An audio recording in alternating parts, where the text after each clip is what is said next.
Good afternoon. Good afternoon, everyone. Good afternoon.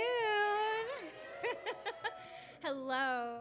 My name is Kaylin. I'm going to be your MC for tonight. Thank you all for coming. We're actually going to go ahead and get started now. So let's welcome your wonderful host of the Warm Truth Podcast.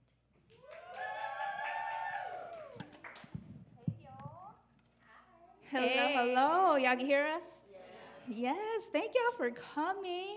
So many beautiful people in here. Appreciate y'all. Yes. Hello, hello. So we'll go ahead and do the formal part. Yes, yes. Hey y'all, what's up? Welcome back to the Warm Truth. I'm one of your hosts, Kim. And I'm your girl, Melisha, aka Melly Mel. Whoop whoop. And thank you all so much for joining us tonight for our first ever live recording. Of course, we record here all the time, but the first time that we've had an audience. So thank you all so much for coming. We're really excited, and this marks a year of the Warm Truth. Thank y'all. We are also actually on live on YouTube as well, going right now. So that's exciting. Thank y'all for coming. For those sitting in the front, I got my little church lady scarf. So keep me on cue. Make sure I got my business out. And then we official now. We got some cards. Look, let me flip that over. We got some cards. So yeah, we'll get started. I start off with the first question. I can never say this word, so I'm just going to say authentic. Okay? All right. So do you think, Kim, that being authentic is something we discover or something we continuously practice? I think it's both. I think, when you're a kid, right, and you're coming up with your family, a lot of what they believe in, a lot of what, they instill in you, that's kind of the person that you become. But I think throughout life, you kind of figure out who you are. You figure out if you actually like the color blue, like maybe you don't, right? And that could change as well. And maybe you like sports, maybe you don't. My mama made me play piano for 10 years, and I hated it, right? Um, Yeah. But, right, was that really authentic to me? Do I love music? Absolutely. But do I like performing? Not so much. And so I think throughout life, you can just, kind of figure it out. And I think when you bring your true self and, your genuineness to any situation, I think that's when life, shows up for you. That's when the universe shows up for you. What about you, Mel? Yes. I also think it's both. I think it's something that's already within you. I just think there's a journey for you to actually realize what being authentic is to you. And then from there, I think it's forever something that you have to hold on to because the world is ever changing. So you may show up a little different at one point in your life, but when you realize who you are, that's where you pivot. So we're millennials. So I think we're all going through something right now where we truly know who we are. And things like saying no or having boundaries is something that we learned what that was, and then now we're just holding tight to it as this world is trash right now. Good answer, good answer. So next we're gonna shift gears a little bit and we're just gonna talk about survival and healing. And so you'll get to hear our responses. So Mel, when did you first realize that healing wasn't about getting over it, but about learning to live differently with what happened? Okay. It's not that deep, and I don't want it, like, there's that thing with trauma. It's not going in that direction, may sound like it. So I was raised by my grandmother. So I grew up with some mommy and daddy issues. And I think with that, that was a hard lesson to learn that you can't get over it. My grandmother taught forgiveness. It's just something that you have to grow with. And when you get to that point in forgiveness, it's something that you can learn how to deal with it. And I think for me, that has been a continuous journey, and I am a mother. So I think that part helped me tremendously kind of learn or give a different perspective of my parents and where they were in life, because they were teenage parents. But yeah, it's not a trauma, but that in itself is learning. I can never get over that. But as I get older, learn my lessons is something I forgive and could move on and heal through it and have a better relationship with them now? Ooh. Okay, that was I know, that was a little deep, but I ain't want to, sorry, that y'all. was deep. Thank you for sharing. Thank you for being vulnerable. I think, not all of us, but some of us, probably had that same situation. I will not be sharing today. That's But okay. That's okay. but I think you can't just get, over it. I think you continue to live with it, right? I think it ebbs and flows. Today may be a day that I'm like really resentful, right? Or I'm like, woe is me? Why is this happening? Like, Lord, why me? Or what the hell going on? But I don't think you ever get over it, right? It's just a wound. You can do a lot to heal things that are really hurtful. You can go to therapy, but even still, it ebbs and flows. I think the primary difference, and I think the primary, signifier for, you healing and getting over it is that it's no longer debilitating, right? I've spent a lot of nights crying my eyes out, crying my eyes out. But I'm human, right? We're all human, and we don't forget, right? And some of us forgive, some of us don't. Yeah. I struggle. And that's okay. And that's okay. I struggle so much with forgiveness to the point where it was just consuming me. And I think that's when I really had to be like, Lord, what the hell? Like, what's going on? Because the person that I lived with was my mom. She seemed to be so good at forgiveness. But me, I'm like, girl, but like I feel like her forgiveness looked like, still being cordial. Me, baby, I'm taking this to the grave. And like I'm ready to like blow some shit up because why would you do that to me? And so I think I do think it's tough. And full transparency, I've been in therapy, for years. Also, my background is in psychology, so therapy is, nothing to me. It's not intimidating, even with, my background growing up, in a deep Southern Baptist church. But yeah, I recommend going to talk to somebody. Yes, 10 out of 10. Yeah, like it's not scary, and you just need an unbiased, third party to just kind of listen, maybe provide guidance, maybe not. But I think that's probably the hardest part about life is just continuing to live with it. Me, I hate to say it, but I don't know if I'll ever get over some stuff. Right? I want to be better. I want to let it go, but right, some wounds are just too deep, and so I think ultimately, you just live with it, and hopefully, it doesn't take your life. And not everything is forgivable either. I want to put that out there as well. Like, I know that's with healing and everything like that, but people can do you wrong, and you do not have to forgive them. You can live through it, like Kim said, but I wanted to put that we not kumbaya up here. There's things that you cannot forgive, so. But yeah, next question, friendship.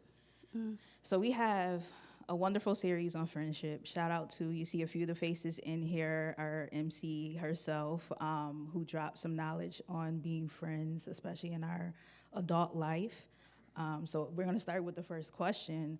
How has your definition of friendship changed from your 20s to now? Ooh. That's a good question. I'm saying that's a good question. Like I never heard of you before. Right. Like we talked. We literally talked about this during our friendship series. If you all tuned in, but I just turned 35, and I'll say I've had, so many friends. Right, even from childhood. Some are still with me, some are not.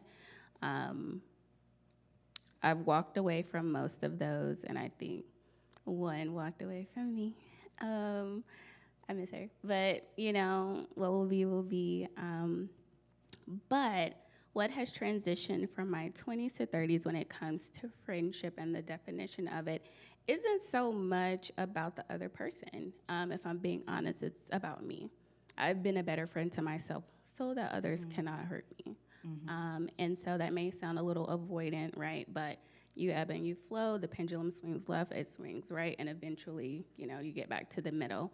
But um, yeah, I have expectations for people, and sometimes I end up getting hurt, right? Because maybe I shouldn't have expected that of someone, or I expect me from a lot of people. And I think a lot of us spend a lot of time on social media, so we've all heard the saying, like, you can't expect you from other people. And I hate that so much. Because I feel like as a person and as a friend, like I go above and beyond, right? So you just want people to meet you at least halfway. But as far as my expectations for friends in my 20s, like I just expected people to show up the way that I showed up. So you don't gotta call me every day, but keep in touch here and there. I was always like the friend checking in. And then, also the friend being like, hey, let's go do this, right? I think quality time is really important in building friendships and relationship. And also, right, you just want people there when you really need them. And I think that's always the defining factor of a friendship, right? We can go to the club all the time, but like when I lose my job, girl, where you at? Right? And so essentially, I just tried to be a better friend to myself, because in those moments where, a friend isn't available and you're calling everybody, we've all been there. Like some shit hit the fan and you're calling somebody and they are not answering. And you're like, what the hell, right? And that makes you just want to break down even more. Yeah. But what I've learned to do is to just sit with myself, figure out how I can, self-soothe or feed myself a little bit more, just to take some of that pressure off of my friends. Because I was like, oh, you can't show up? You're out of here. Like, this is, right? Like, but, life isn't that simple, right? And other people have so many other things going on too. They're fighting silent battles. Mine, I may be fighting mine out loud, but someone may be, fighting theirs in silence, but they may not be vulnerable enough to share it. And so I just think, it's nuanced. Everyone's going through stuff, and you just have to, I don't know, choose your battles. Do you want to keep this friend? Do y'all want to talk about it? Do you not? Do you just want to leave and not say anything, right? Do you want to ghost? But I think more so I've looked at it internally than externally. For me, it hasn't changed. In the series, I do answer the question. I hold a lot of weight in the word friendship. I don't use it lightly, like the word love. I think that you have people that you can do things with and be by associate. And it's not to be funny, because I know how we be like, oh, that's an associate. It's not to be funny, but there's people that you can go out and do things and hang out with, but they genuinely may not be your friends or able to hold up to those expectations and show up how you will want them to show up. And I've always been that way. Again, it's probably just with how I grew up. So for me, it has not changed. I think if I call you a friend, I'm loyal by default. I will show up for you if you need me. I'm not as communicative as Kim is. I'm not a phone person. You can ask my family. But there is times that I will just, if it pops on my mind, I will send you a text and say, hey, you okay? Everything's all right. But if you call me and you need something, I will be there. But for me, it has not changed. I think friendship is just such a deep meaning, and it holds everything in what Kim says, and I can't just pass out that word freely. And it doesn't mean, I will speak to anyone and everyone out in the streets. We can have the amazing time, but there's just a certain way I need my friends to show up, and I wouldn't put that on someone who cannot show up for me in that way. Ooh, that's heavy. I'm sorry, y'all. I'm not trying to get y'all have some heavy stuff. No, I didn't mean like that. No, Yeah. I just meant like that. Like, that's your prerogative. You deserve that. That microphone's weird. I'm like, I know. Really. Because we're like talking. We're usually facing each other, yeah. so we trying to, accommodate y'all too. But no. Like that's your experience. That's your definition, and that's okay. I will say I I used to think like that in my 20s. I'd be like, why can't all my friends do everything with me? Um, but it's okay to compartmentalize friends, right? Like, this is my work bud, but would I go get drinks with her? No. We just chill in the office. This is my club buddy. We go, shake a little tail feather and we go mind our business, right? This is my pasta friend. Pasta friend. We go we eat pasta together. And that's okay, right? And I think, I actually think that's okay. And I hate, you know, maybe how me having that thought process in my 20s like made me miss out on some friendships because I was wanting everything and so much from every person. But no, like we have our walking buddies, right? I mean, I eat with y'all, but like, I don't know. Like, I haven't seen all y'all shake a tail feathers, so, you know? Um, but yeah, no, I think as long as like like what you want and what you require in friendship and relationship, I think that's perfectly fine. Because both of us have long-standing friendships. I have friendships over 10 years, and like, do I talk to them every day? No, but some friends I text every day. But yeah, I think friendship is. I think it's a beautiful thing, but I think we have to treat it like any other relationship, and it's not so transactional. I actually feel more. I probably say I don't want to say like more whole, but my friends fill my cup. They fill my cup so much. I would even go as far as to say is that they fill my cup more than a romantic relationship. I'm also single, but Thank you, because my husband here, I couldn't say Oh. that either. Thank you. I'm single, but like my friends fill my cup, and I like to think that once I settle down, that they'd continue to do so. But I think you have to have the same, love and care for both. On social media, I've seen a few videos where the women are like, you gave that man a million chances, but you cut your friend off. Yep. And I'm like the other way around. I'm like, no, I'm gonna cut that man off. But my friend, she might be able to slide. I don't know. It depends. But yeah, I think friendship is, I don't know, I think it's beautiful. And I think sometimes if we can remove ourselves from other people's actions or inaction, I think we could maybe thrive a little bit better in those relationships. Now, granted, set boundaries. I don't want anyone to like walk over you. But yeah, I think yeah. And there's Those are my beauty in thoughts. those longevity friends that we have. Shout out to them. Yeah. Because I also seen this on social media. It's like those friends that literally seen you through every phase of your life. And I had some ugly phases in my life. And the people that have really been here through that and still here to this day are amazing. And then it does segue into our next question, but talking about adult friendships, does that require more attentions now because everyone is carrying invisible responsibilities and struggles? Definitely more intention for sure. I mean, I guess, yeah, I think when you're younger, you're in college or you go to the same school, you see them every day, or like the Boys and Girls Club. I used to go to the Boys and Girls Club, so they became my friends. I would see them every day. And of course, I was in the military, and so, right, my battle buddies, right, you're just sucking together.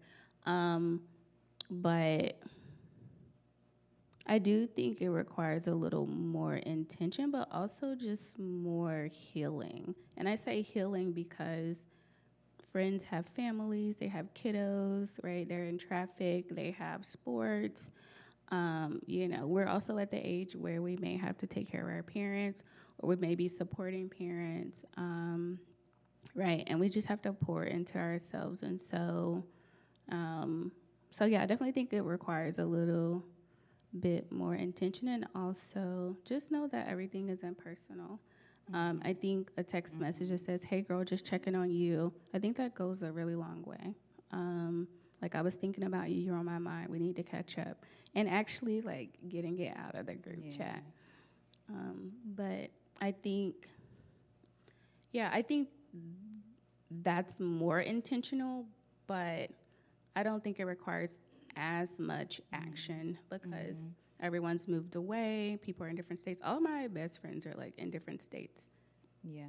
except like one. Well, not different states, but I'll say different cities.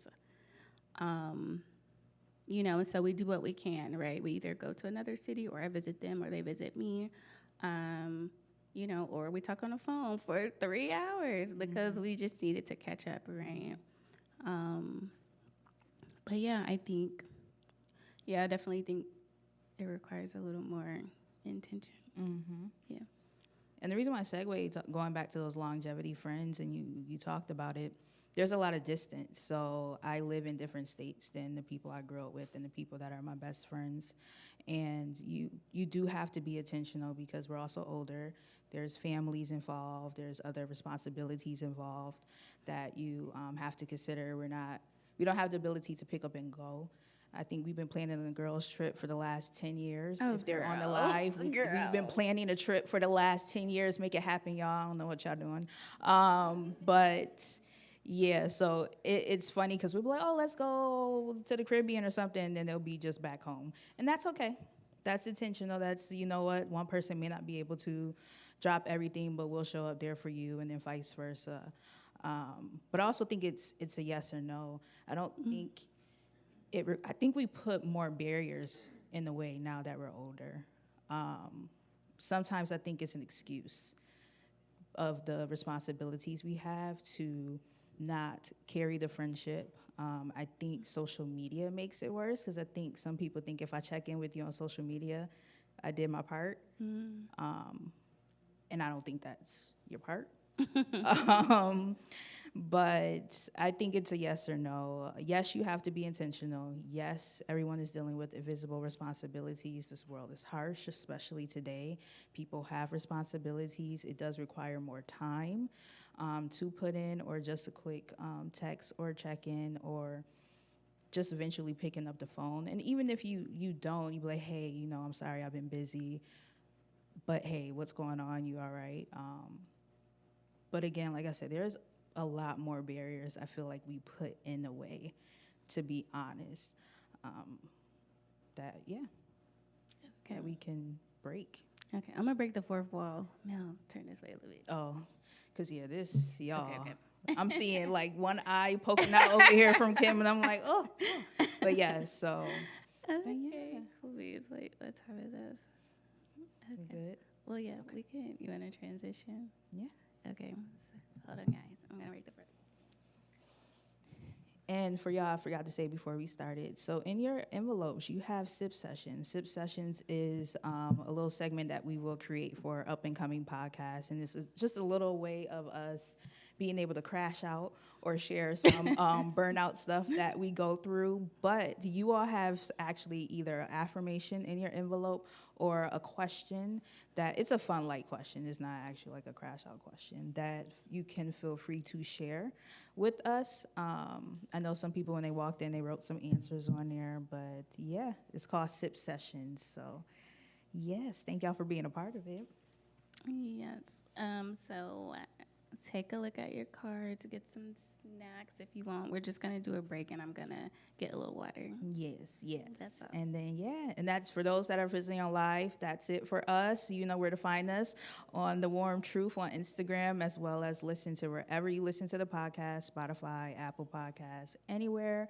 And yeah, thank y'all for being with us for a year so far. Appreciate you.